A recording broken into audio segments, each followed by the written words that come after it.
만성 간 기능 부전이 간이 천천히 망가지는 경우라면 급성 간 부전은 말 그대로 급격히 간이 망가져 버리는 것입니다. 급성 간 부전은 특별한 간 질환이 없던 사람의 간 기능이 며칠 내지 몇 주 사이에 급격히 나빠지는 경우를 얘기하지만 만성 간 질환의 경우도 급격한 악화가 발생할 수 있습니다. 이를 어큐트 언 크로닉 리버 페일리어라고 명명하고 만성 간 부전과도 구분되는 질환 개념으로 보고 있습니다. 여기서 급성 악화되는 부분은 가역성이 있습니다. 급성 간 부전이나 만성 간 질환의 급성 악화의 경우 확률이 낮긴 해도 다시 회복할 수도 있다는 것입니다. 반면 만성 간 질환으로 천천히 안 좋아지는 경우는 앞에서 설명했듯이 비가역적으로 간이 나빠진 것이기 때문에 다시 좋아지는 것을 기대하기는 힘듭니다. 특징적인 증상으로 급격한 뇌부종, 황달, 응고장애가 있습니다. 이외에도 혈압 저하, 신장기능 부전, 대사기능 저하와 감염에 취약해짐 등이 동반될 수 있고요.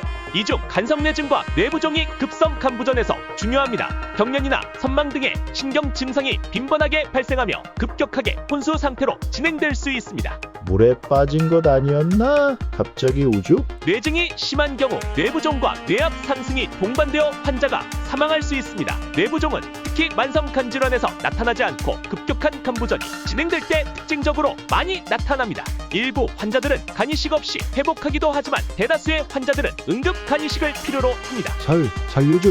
급성 간 부전을 일으키는 원인에는 몇 가지가 있는데 대표적인 것이 간염 바이러스 등의 바이러스와 약물 독성입니다. 간염 바이러스가 대표적이고 거대세포 바이러스나 앱스테인바 바이러스도 있어요. 일반적으로 개발도상국에서는 A, B, E 간염 바이러스 등이 급성 간 부전의 주요 원인입니다. 국내와 일본에서는 B형 간염이 가장 대표적인 원인입니다. 이는 개발도상국이 백신 보급이나 위생 수준 등의 문제 때문에 간염 바이러스에 의한 간염 발생이 많아서 그런 것이지 약물 독성에 따른 간 부전이 적다는 말은 결코 아닙니다. 미국, 영국에서는 아세트아미노펜 등의 약물이 거의 절반 정도에 해당되고 간염 바이러스는 10% 내외입니다. 반면 일본, 인도, 방글라데시에서는 간염 바이러스가 꽤 큰 비중을 차지합니다. 국내의 경우 일본과 비슷하게 B형 간염이 37% 정도를 차지하고 한약 등이 19%, A형 간염이 7%, 자가면역성 간질환이 7%, 타이레놀 제외 약물이 6%, 타이레놀이 3% 등으로 나타났습니다. 전 세계적으로 이른바 버블이라고 불리는 민간 약제들에 의한 급성 간 부전에 대한 보고가 많이 있고 특히 중국에서는 한약과 관련된 급성 간 부전 보고가 꽤 있습니다. 하지만 약초들에 대한 원인 규명이 쉽지 않아서 꽤 많이 발생하는 정도는 알아도 구체적으로 어떤 물질이 얼마만큼 위험하다는 데이터는 적습니다. 엄마가 2달 전부터 한약을 드셨었거든요. 무슨 성분이 문제였을까요? 그나마 피롤리지딘, 알칼로이드에 의한 경우가 많은 것으로 알려져 있으며 약 200여 종의 식물에서 분리가 된다고 알려져 있습니다. 아만티아, 속 버섯류 중 도구산 광대버섯과 개나리 광대버섯에 의한 간손상은 우리나라에서도 경북, 충북 등에서 가을철에 종종 보고됩니다. 국내에도 한약 복용과 관련하여 간이식을 받는 경우가 적지 않게 있습니다. 하지만 처방 조제부터 물질 분석을 통해 인과성을 규명하는 과정이 거의 이루어지지 않고 있습니다. 반면에 인과성이 규명된 약이 있다면 바로 아세트아미노펜입니다. 상품명 타이레놀이죠. 너무나도 흔히 사용되는 약이 급성 간 부전을 일으킬 수 있다고 하면 조금 당황스러울 수 있겠지만 사실 서구권에서는 특히나 자살 목적의 아세트아미노펜 과다 복용이 꽤 많이 보고되고 있습니다.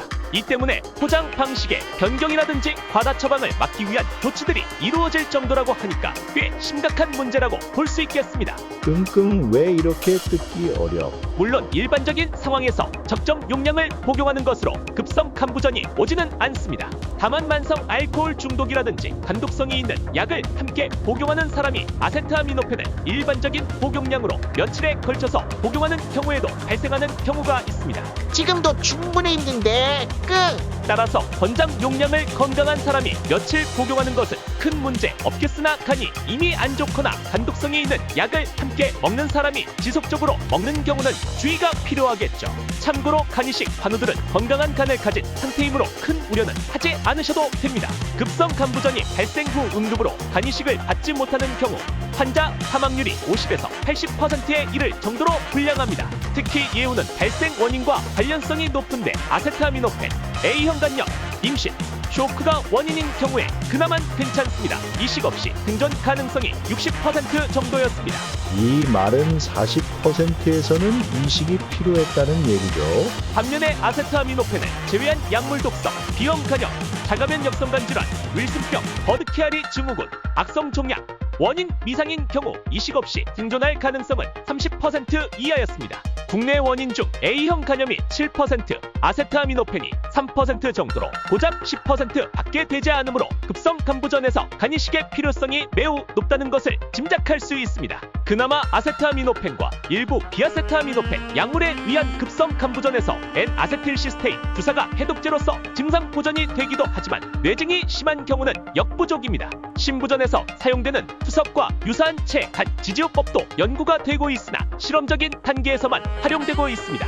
혈액 내 독소를 제거한다는 개념으로 이해할 수 있는데 아직 연구 결과에서 생존율을 개선시킨다는 결과에는 비읍하고 현실적으로 간이식을 준비하는 단계의 시간을 벌어주는 정도로 활용해 볼 수 있는 정도랄. 결과적으로 자연적으로 호전되지 않는 대다수의 급성 간부전에서는 간이식을 해야만 환자가 살 수 있으며 그저 뇌사장 기기증에서도 급성 간부전의 중증도를 고려하여 급성 간부전과 윌슨시병의 급격한 악화의 경우 간이식에 우선권을 주게끔 되어 있습니다. 하지만 기증자가 적은 국내에 특성상 생체 간이식을 해야 하는 경우가 많고 뇌사자 간이식을 기다리는 것과 응급 생체 간이식을 준비하는 것 중 어느 편이 나을지 고민해야 할 수밖에 없습니다. 이 영상이 도움이 되셨다면 구독과 좋아요 꼭 눌러주세요.